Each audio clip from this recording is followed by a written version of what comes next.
Guys, welcome my channel. আজকে আমরা চলছি ভূতের বাড়িতে। এই দেখুন ভূতের বাড়ির আর এইখানে পড়ে আছে, এই দেখুন।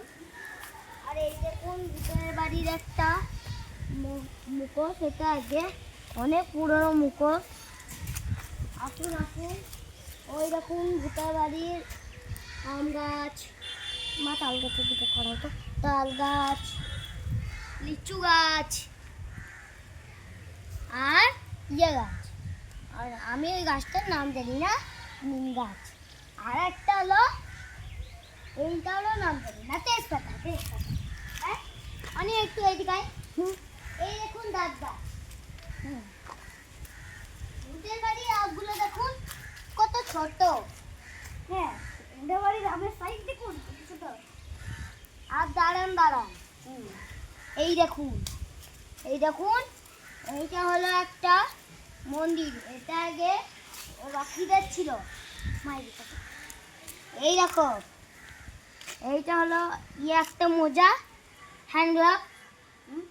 এই হ্যান্ড গ্লাভসটা আগেকার যুগে ছিল, কিন্তু এখন এই বাড়িটা অভিষিক্ত বলে এই হ্যান্ড গ্লাভসটা কেউ নেয় না।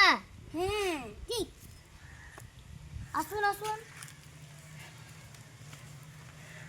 এই দেখুন এটা হলো আর একটা বাড়ি। এইখানে কতটা পুরনো দেখুন, এই দেখুন পুরনো ঘরটাকে দেখুন, ভালো করে দেখুন। এবার এই সাইডগুলো দেখুন। একবার এই দিক দিয়ে দেখাও তো, একবার এই দিক দিয়ে দেখাও। এই দেখুন, রকিদের আগে ঘর ছিল, ওর ঠাকুমা মারা গেছে বলে এখন এই ঘরটা অভিযুক্ত, তাই জন্য এই ঘরটায় আর কেউ আসে না। চলুন। ওই দেখো একটা চালের গম, ওইখানে আগে গম রাখা হতো।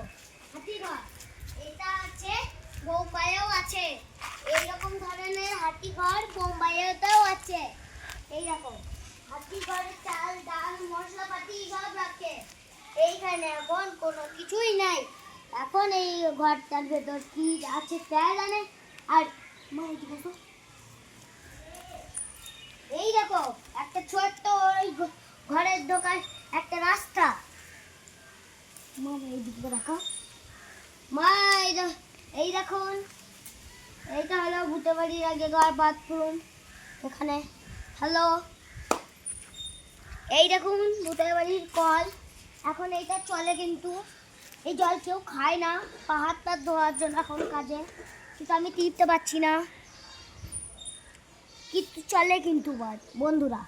এবার দেখে যান, আপনারা দেখে যান। এরকম এখন আপনারা একটু ঝুলেই দিচ্ছে। এই দেখুন ভূতের বাড়ি ভেতরে একটা জিনিস দেখুন, ওই দেখো কাঁচের একটা জিনিস। ওইটা আগে রকির বাবা রেখে গেছিল 100 টাকা দামের ওইটা, তাই জন্য ওইটা এখনো ঘরে আছে। কেন ওইটা রকির ঠাকুমা আগে যত্ন করে ওনার ঘরে রাখতো। এই দেখো এই ঘরটা আগে ভাড়া বাড়ি থাকতো, এই ঘরটা ভাড়া থাকতো, এখন কিছুই নাই। কেন এখন এই ঘরে কিচ্ছু নাই। একবার আসো, দেখে যান ভূতের বাড়ির বীজ, দেখে যান আপনারা, দেখে যান।